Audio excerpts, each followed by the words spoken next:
3 days ago, I thought I'd lost everything, but 3 days ago was the day I started seeing clearly. You want to know what betrayal looks like? It looks like your husband's face when he fires you from the company you built together. It sounds like security guards' footsteps echoing behind you as they escort you out like a common criminal. It feels like your heart being ripped from your chest, while everyone you trusted watches in silence. But I'm getting ahead of myself. Let me tell you how the man I loved, the man I built an empire with, destroyed me with 3 little words. We need to talk. It was a Monday morning, just like any other.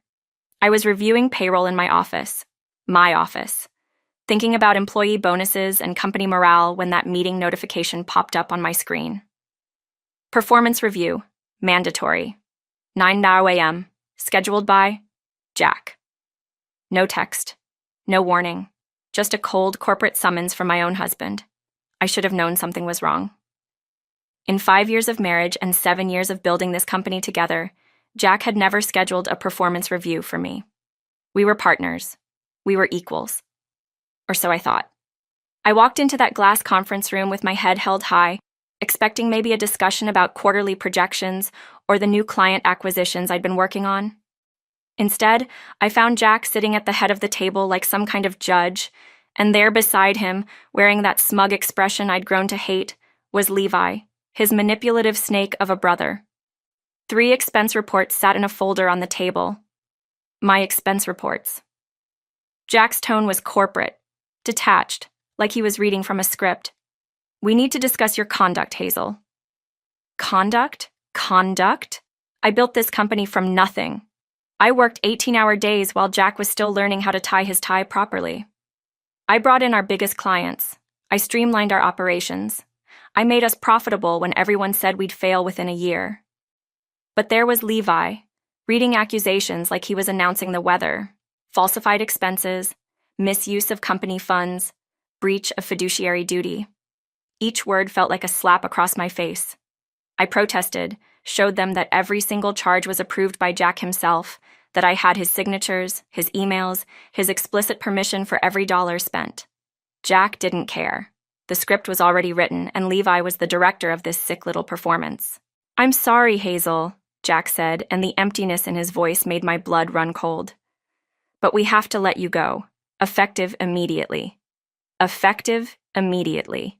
7 years of partnership, 5 years of marriage, and I get effective immediately. Security was called. Security. Like I was some kind of threat, some dangerous criminal who might steal office supplies on my way out. I watched employees I'd hired, people I'd mentored, people whose children I knew by name, avert their eyes as I was walked out with a cardboard box containing 7 years of my professional life. As I passed Levi in the hallway, that Harvard-educated parasite leaned in close and whispered, "The only mistake here, Hazel, was hiring family." His smirk burned into my memory like acid. This wasn't just business. This was personal. This was planned. But the worst part, the absolute worst part, was watching Jack, my husband, the man who promised to love and cherish me, who vowed to stand by me through everything, just sat there. He sat there and watched his brother destroy me, and he did nothing. Nothing. Day 1 after the firing, my apartment felt like a tomb. Everything reminded me of Jack, his coffee mug still in the sink, his side of the bed still unmade, his cologne lingering in the bathroom. My dog kept whining by the door, waiting for him to come home. I couldn't eat. I couldn't sleep. I deleted 47 unread messages from colleagues who'd heard the news and wanted to check in. Check in? Where were they when I was being crucified in that conference room?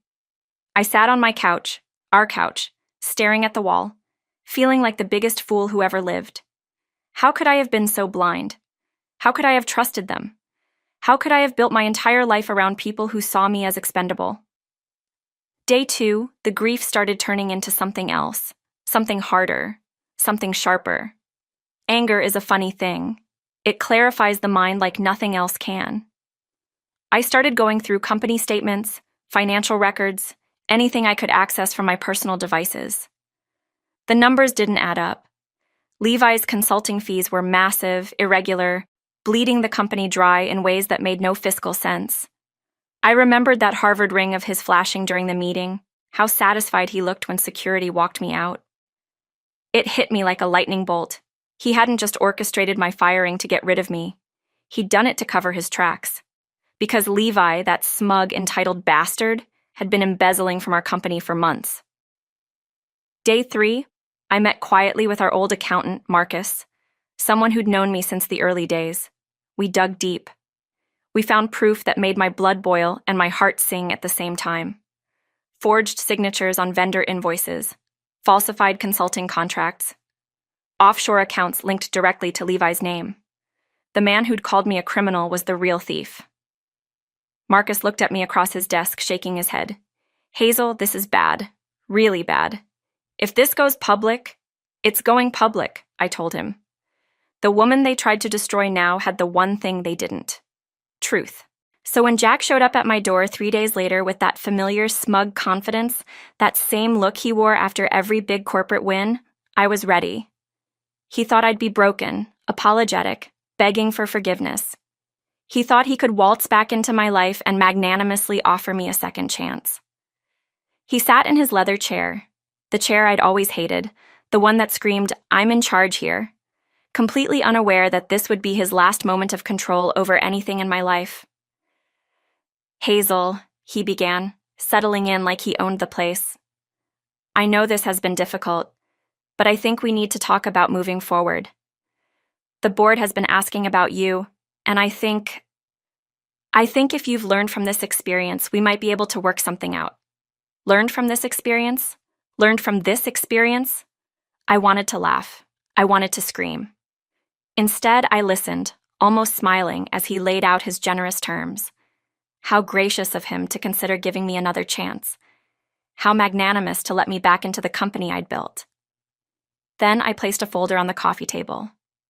Jack looked up, confused, probably expecting an apology letter or a resignation statement. Your brother's been embezzling company funds, I said softly, watching his face. Here's the proof. The color drained from his skin. His mouth opened and closed like a fish gasping for air. Before he could speak, before he could start making excuses or denials, I laid down another document. Those are divorce papers. You can sign them before the board meeting or after. Either way, your company's about to know everything. The silence that followed was beautiful. Pure, crystalline silence. I watched 5 years of marriage and 7 years of partnership collapse in real time across his face. His confidence crumbled. His world fell apart. And for the first time in 3 days, I felt something approaching peace. Hazel, wait, he stammered, reaching for the evidence. This can't be right. Levi wouldn't. He's family. Family. There's that word again. Funny how family only matters when it's convenient, when it's protecting the right people. Your family fired me, Jack. Your family humiliated me. Your family destroyed my reputation and my career based on lies. So now, your family gets to face the truth. The board meeting was everything I'd dreamed it would be. Levi strutted in wearing another expensive suit, probably paid for with stolen money, ready to play the concerned brother protecting the company from its disgraced former CFO. He denied everything, of course, called the evidence fabricated, said I was a bitter ex-employee seeking revenge, until I projected his bank statements onto the conference room screen. Until I showed them the transfers, the fake contracts, the offshore accounts. Until I played the recorded phone calls where he bragged to his Harvard buddies about skimming off the top of the family business. The room went dead silent. Board members who'd known me for years looked sick. The same people who'd watched me get escorted out now saw exactly who the real criminal was. Jack tried to recover, tried to assert some kind of authority, but the room knew. The empire they'd built on lies and betrayal was collapsing before their eyes, and there was nothing left to save. As security, the same security guards who'd walked me out, escorted Levi from the building, Jack called after me, desperate now, all his arrogance gone. Hazel, please. I made a mistake. We can fix this. We can work this out. I turned to look at him one last time. This man I'd loved. This man I'd trusted with everything. No, Jack. You made a choice. You chose to believe his lies over my truth. You chose to humiliate me instead of protecting me. You chose him over me, over us, over everything we built together. And now you get to live with that choice. The aftermath was swift and brutal. The embezzlement scandal made headlines. Levi was arrested, charged with multiple felonies. The company's stock price plummeted. Clients started jumping ship. Everything Jack had worked for, everything we'd built together, was falling apart.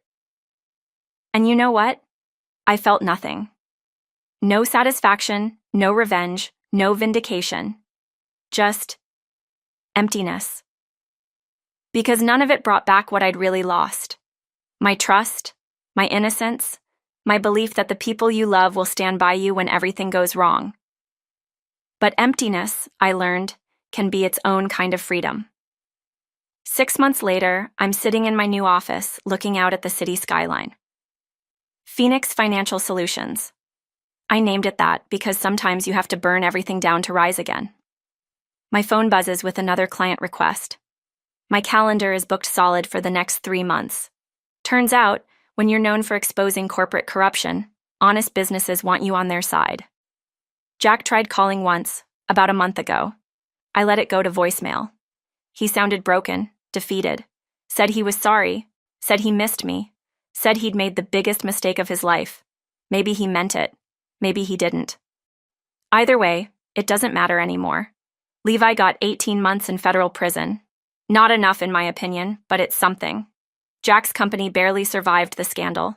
Last I heard, he was selling off assets just to keep the lights on. The empire we built together is gone, reduced to a cautionary tale about greed and betrayal. Sometimes I wonder what would have happened if Jack had just trusted me that day. If he'd stood up to his brother, if he'd believed in us instead of believing in lies. But those are useless thoughts now. You can't rebuild trust once it's been shattered into a million pieces. You can't unknow what someone's truly capable of when their back is against the wall. The anger is gone now mostly. It burned hot and bright for months, fueling my determination to rebuild, to succeed, to prove that they couldn't destroy me. But anger is exhausting, and eventually, you have to let it go, or it consumes you. What's left is something harder to define. Sadness, maybe, for what we lost. Disappointment in the man I thought I knew, but also strength. Real strength. The kind that comes from surviving the worst betrayal you can imagine and discovering you're still standing. I learned something important in those 3 days between my firing and my revenge. Sometimes, losing everything is the best audit life can run on your soul. It strips away all the pretense, all the comfortable lies we tell ourselves, and shows you exactly who you are and what you're made of. I'm made of stronger stuff than they thought, stronger than I thought, and that's worth more than any company, any marriage, any relationship built on shifting sand. The sun is setting now, painting my office in golden light. My phone buzzes again. Another client, another chance to build something real and honest and true. Tomorrow I have 3 meetings with potential partners, all of them drawn by my reputation for integrity and financial acumen. Jack and Levi thought they were destroying me when they walked me out with that cardboard box. They thought they were taking away my power, my purpose, my future. They were wrong. They were just setting me free.